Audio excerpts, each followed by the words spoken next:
Halo semua, saya Inka, dan kali ini saya akan melanjutkan cerita bagian ke-9 dari manhwa yang berjudul God Slayer.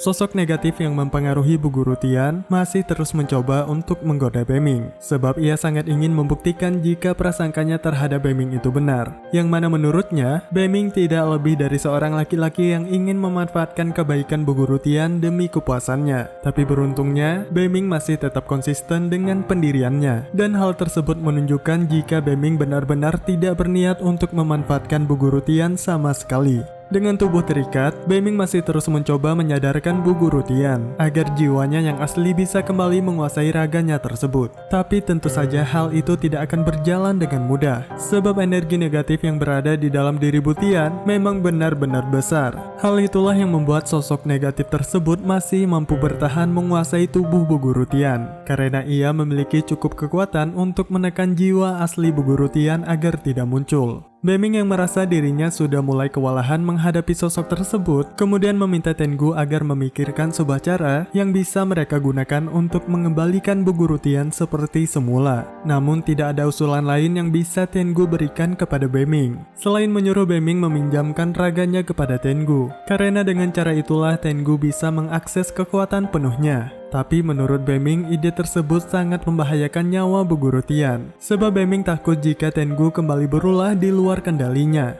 Maka bukan tidak mungkin Bu Guru Tian malah akan menjadi santapan Tengu. Beruntunglah di saat mendesak seperti itu, Beming tiba-tiba menyadari satu hal yang menjadi kelemahan dari sosok negatif tersebut. Yang mana jika Beming bisa membangkitkan emosi positif dari dalam diri Bu Tian, maka secara otomatis energi negatifnya akan berkurang. Dan hal itu akan membuat sosok negatif tersebut menjadi melemah atau bahkan hilang sepenuhnya. Segera Beming pun mulai mengarang sebuah cerita mengenai ketertarikannya terhadap Bu Guru Tian. Tidak hanya itu, Beming juga berpura-pura meminta Bu Guru Tian untuk menjadi kekasihnya. Dan benar saja, cara tersebut berhasil membangkitkan emosi positif dari Bu Guru Tian, dan seketika membuat sosok negatifnya menjadi melemah. Setelah itu Beming pun memeluk Bu Guru Tian dengan sangat erat, dan di saat bersamaan dirinya lalu meminta Tengu untuk memisahkan sosok negatif tersebut dari Bu Guru Tian, dan kemudian menyerapnya. Beruntunglah, kerjasama epik antara Beming dan Tengu pada akhirnya berhasil menyelamatkan nyawa Bu Guru Tian dari sosok negatif yang sudah lama bersemayam di dalam tubuhnya tersebut. Tapi sialnya, baru saja Beming berniat untuk meninggalkan tempat itu, tiba-tiba sekelompok penjahat bersenjata lengkap datang untuk menghadangnya. Orang-orang itu pun segera menembaki Beming dengan senjata apinya, tapi berkat kekuatan Beming yang sudah terisi kembali, Beming pun bisa mengaktifkan perisai yang melindungi dirinya dari serangan tersebut. Tidak hanya itu, Beming kemudian menembakkan balik semua peluru yang berhasil ia tahan, dan sengaja ia arahkan kepada para penjahat tersebut. Hal itu ia lakukan supaya para penjahat itu menyadari jika mereka bukanlah tandingan Beming.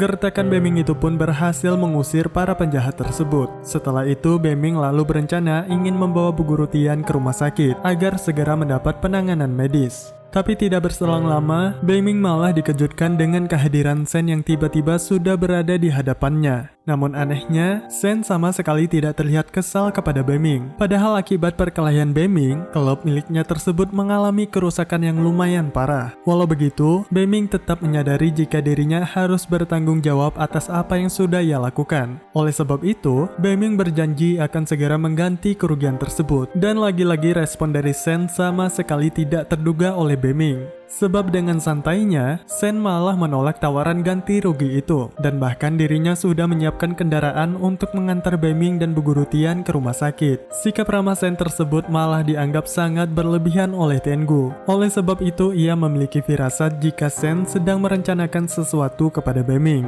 Singkat cerita, Sen dan supir pribadinya pun segera membawa Beming dan Bu Guru Tian menuju rumah sakit. Dan sesampainya di sana, Sen lalu mendaftarkan Bu Guru Tian untuk dirawat dengan fasilitas VIP. Dan setelah memastikan keadaan Bu Guru Tian baik-baik saja, Sen dan juga Beming kemudian keluar meninggalkannya sendiri di ruang perawatan, agar Bu Guru Tian bisa beristirahat dengan tenang. Setelah itu, Beming dan Sen lalu melanjutkan obrolan mereka berdua. Dan setelah cukup lama basa-basi, emosi, Beiming akhirnya memberanikan diri untuk menanyai Sen secara langsung mengenai maksud dan tujuan dirinya yang sebenarnya. Sebab Beiming merasa jika sikap ramah Sen sudah di luar batas kewajaran, dan hal tersebut sontak membuat Sen cukup terkejut karena ia tidak menyangka jika Beiming akan menyadari hal tersebut secepat itu. Tanpa menunggu lagi, Sen lalu menunjukkan sebuah foto kepada Beiming, yang mana di dalam foto tersebut terlihat Beiming sedang beraksi menggunakan kekuatan supernya untuk membantu korban kecelakaan. Sen lalu menceritakan jika pada malam itu, adiknya secara tidak sengaja juga menyaksikan insiden tersebut, dan ia dengan cepat mengambil ponselnya untuk mengabadikan aksi heroik Beiming. Lebih lanjut, Sen juga menjelaskan mengenai latar belakang dirinya, yang mana ia adalah seorang pemuda yang berasal dari keluarga yang sangat terkenal akan kekayaan serta kekuasaannya. Dan alasan kuat yang mendasari Sen ingin menjalin hubungan baik dengan Beiming adalah karena ia melihat ada sesuatu yang spesial pada diri Beiming yang tidak mungkin bisa ia miliki. Dan hal yang ia maksud tersebut adalah kekuatan super yang Beiming miliki. Sen sungguh terobsesi untuk mendapatkan kekuatan yang sama seperti Beiming. Namun perlahan ia sadar jika hal tersebut bukanlah kemampuan yang bisa manusia normal dapatkan. Oleh sebab itu, Sen mulai berpikir jika harapan satu-satunya yang tersisa adalah berusaha menjalin hubungan baik dengan Beiming, sehingga Sen bisa mendapat bantuan dari Beiming meskipun ia tidak bisa memiliki kekuatan tersebut.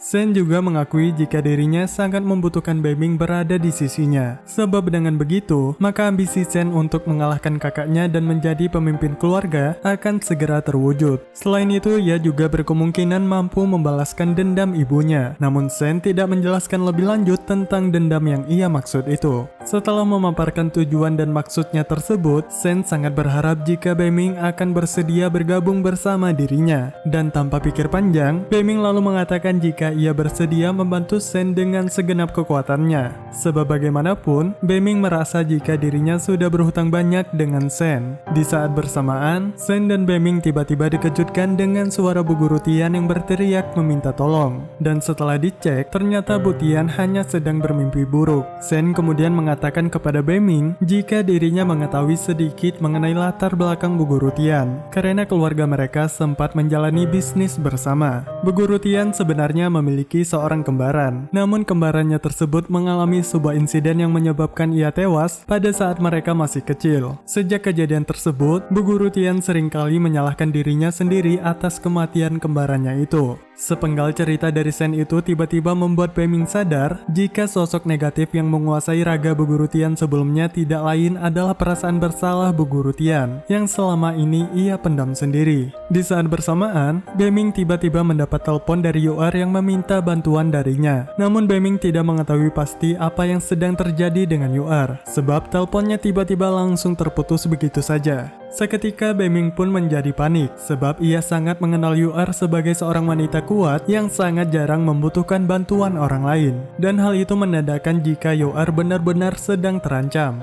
Sen pun berusaha menenangkan Beiming dan mengatakan jika ia akan segera meminta pihak kepolisian untuk melacak posisi Yu'er. Sen juga menambahkan jika dirinya dan beberapa anak buahnya akan turut serta mencari keberadaan Yu'er. Namun Beiming menolak bantuan Sen tersebut sebab Beiming merasa dirinya sudah berhutang budi terlalu banyak dengan Sen. Beiming hanya meminta satu hal kepada Sen, yaitu Beiming berharap Sen mau untuk terus memantau perkembangan kondisi Bu Guru Tian, dan Sen pun menyanggupi hal tersebut. Bahkan ia berjanji jika Bu Guru Tian akan mendapatkan fasilitas serta pelayanan terbaik di rumah sakit itu selama menjalani perawatannya. Sebelum pergi, tidak lupa Beiming kembali meyakinkan Sen jika dirinya akan segera membantu Sen dalam menyelesaikan masalah pribadinya. Dan setelah itu Beiming dan Tengu pun langsung bergegas mencari keberadaan Yu'er. Sen sendiri terlihat begitu kegirangan karena ia sangat tidak menyangka jika Beiming akan bersedia membantunya. Sementara itu, Tengu yang penasaran kemudian bertanya kepada Beiming, kenapa ia bisa dengan mudah menyanggupi harapan Sen. Bahkan Beiming seolah nampak seperti seorang penjilat. Beiming lalu menjelaskan jika dirinya tidak semata-mata ingin membantu Sen begitu saja, melainkan dirinya juga ingin mendapatkan keuntungan dari hubungannya dengan Sen, yang mana dengan pengaruh Sen sebagai orang yang punya kuasa dan juga uang, Beiming berharap kelebihan Sen tersebut dapat ia andalkan sewaktu Beiming benar-benar sangat membutuhkannya. Tengu cukup terkejut dengan pemikiran Beiming tersebut, sebab ia tidak menyangka jika Beiming akan berpikir sejauh itu. Beiming juga mengatakan jika selanjutnya ia juga ingin belajar bagaimana caranya untuk memperkirakan kekuatan lawan yang akan ia hadapi. Hal itu bertujuan agar Beiming bisa menggunakan kekuatan sihirnya dengan lebih efisien, sehingga dirinya tidak akan mengalami kehabisan energi seperti yang terjadi pada armor ularnya tempo lalu. Perkembangan pola pikir Beiming tersebut sebenarnya sangat membantu Tengu, sebab ia tidak perlu lagi menuntun Beiming layaknya seperti anak kecil pada setiap pertarungan yang akan datang. Namun di sisi lain, Tengu juga khawatir jika perkembangan Beiming yang begitu pesat akan membuat rencananya untuk menguasai raga Beiming menjadi gagal. Di tengah perjalanan, Beiming tiba-tiba menerima sebuah telepon dari nomor tidak dikenal. Ia sempat mengira jika panggilan tersebut berasal dari UR, tapi ternyata orang yang menelponnya itu adalah Sen. Sen mengabarkan jika anak buahnya menemukan sebuah petunjuk yang mungkin bisa mempermudah pencarian UR. Petunjuk tersebut berupa sebuah video yang memperlihatkan UR sedang bersama teman sekolahnya dalam sebuah acara investigasi supranatural, yang mana mereka berdua hendak mengungkap penyebab hilangnya seorang siswa secara misterius di sekolah tersebut. Potongan video itu semakin meyakinkan Beiming jika UR dan temannya tersebut kemungkinan besar menghilang pada saat melakukan penelusuran di sekolah mereka. Setelah menempuh perjalanan yang cukup jauh, akhirnya Beiming dan Tengu pun sampai di tujuan. Tanpa menunggu lagi, Beiming lalu meminta Tengu untuk mendeteksi keberadaan UR menggunakan penciumannya.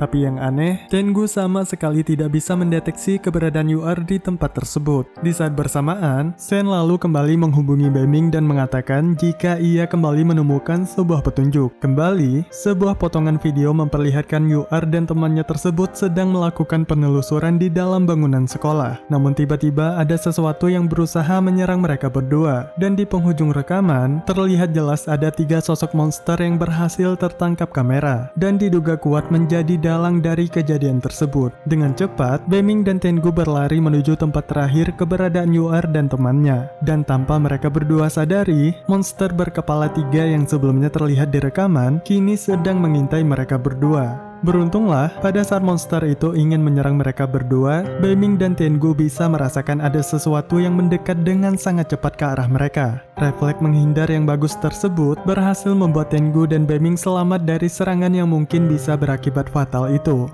Tidak lama kemudian, Tengu lalu menyadari jika monster yang sedang mereka hadapi adalah monster yang berasal dari dunia cermin. Jadi wajar saja jika sebelumnya Tengu tidak bisa mendeteksi keberadaan monster tersebut. Namun yang menjadi pertanyaannya sekarang adalah, siapakah orang yang sudah membangkitkan monster tersebut? Dan apa sebenarnya yang orang itu sembunyikan di sekolah Beiming? Sampai-sampai ia harus menggunakan teknik dunia cermin untuk menutupinya. Beiming juga sependapat dengan Tengu. Ia curiga jika ada sesuatu yang sengaja disembunyikan di sekolahnya. Terlebih lagi, Beiming dapat merasakan jika energinya sama persis dengan energi negatif yang berada pada Bu Guru Tian sebelumnya. Namun yang terpenting bagi Beiming saat ini adalah berusaha mengalahkan monster berkepala 3 tersebut, lalu mengorek informasi yang diketahui olehnya, baik itu mengenai rahasia sekolah tersebut ataupun mengenai keberadaan UR dan temannya. Tanpa menunggu lagi, Beiming langsung melepaskan tinjunya ke arah monster itu. Namun serangannya tersebut berhasil dipatahkan oleh si monster.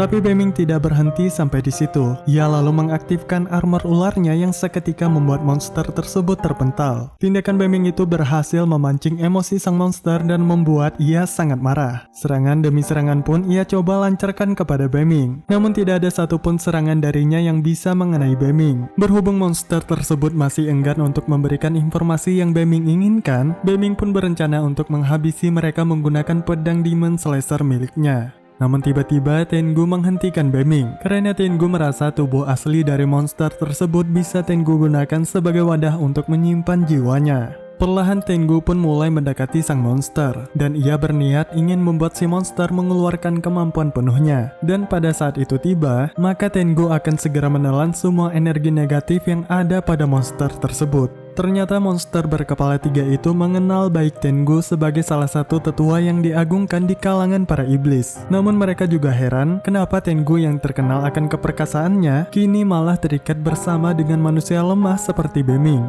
Namun Tengu tidak terlalu peduli dengan perkataan para monster itu. Ia masih terus memancing mereka untuk mengeluarkan kekuatan penuhnya. Tengu langsung mengeluarkan sebuah perkataan intimidasi yang membuat si monster menjadi murka. Dan tanpa pikir panjang, para monster itu pun langsung menerkam dan menelan Tengu. Setelah berhasil menelan Tengu, para monster itu pun merasa bangga karena bisa mengalahkan Tengu dengan begitu mudah. Menyaksikan hal itu, Beiming tentu saja sangat terkejut karena setahunya Tengu tidaklah selemah itu. Dan benar saja, tidak lama kemudian si monster tiba-tiba terlihat begitu kesakitan dan kemudian meledak. Dan ternyata ledakan tersebut terjadi karena Tengu sudah berhasil mengalahkan si monster dari dalam. Tapi sayangnya, tubuh asli dari monster tersebut ternyata tidak sesuai dengan harapan Tengu. Sebab tubuh tersebut sangat lemah dan tidak mungkin bisa menjadi wadah bagi jiwa Tengu. Karena kekuatan Tengu yang sangat besar bisa membuatnya mati. Tengu lalu menyuruh Beiming untuk segera menyerap sisa energi negatif yang ada pada anak anjing tersebut. Dan seketika, Beiming pun merasa jika energi negatif dari anak anjing itu membuat kekuatannya bertambah secara signifikan. Anak anjing tersebut terlihat tidak asing bagi Beiming. Beiming pun sadar jika anak anjing tersebut adalah milik penjaga sekolahnya, yang belum lama penjaga itu adopsi. Tengu lalu meminta anjing kecil itu untuk menunjukkan tempat di mana Yu'er dan temannya berada. Sementara itu, Yu'er dan temannya terlihat sedang berada di sebuah ruangan dan sedang ketakutan. Dan di saat bersamaan, perlahan terdengar langkah kaki yang sedang menuju ke tempat mereka. Yu'er pun segera mempersenjatai dirinya dan bersiap untuk menghadapi makhluk tersebut. Tapi beruntunglah ternyata suara yang ia dengar itu adalah Beiming, yang sudah berhasil menemukan keberadaannya. Kini Yu'er dan temannya bisa sedikit lega, karena setidaknya ada seorang laki-laki yang bisa mereka harapkan untuk melindungi mereka keluar dari tempat tersebut. Tengu lalu kembali mengingatkan Beiming jika mereka harus segera mencari tahu apa sebenarnya yang disembunyikan di sekolah tersebut. Berhubung Yu'er dan temannya tidak ingin Beiming melakukan penyelidikan tersebut seorang diri, mereka berdua pun memutuskan untuk tetap menemani Beiming, dan penelusuran pun dimulai. Baiklah, sampai di sini dulu ceritanya. Terima kasih kalian sudah menjadi penonton setia di channel ini. Jika kalian suka dengan konten seperti ini, jangan lupa untuk subscribe, like, dan share ke teman-teman kalian yang menyukai konten seperti ini. Dan selagi menunggu channel ini update, saya sangat merekomendasikan kalian untuk mampir dulu di channel saya yang lain. Caranya sangat mudah, kalian bisa klik link yang saya pin di kolom komentar. Saya Inka dan sampai ketemu di alur cerita yang selanjutnya.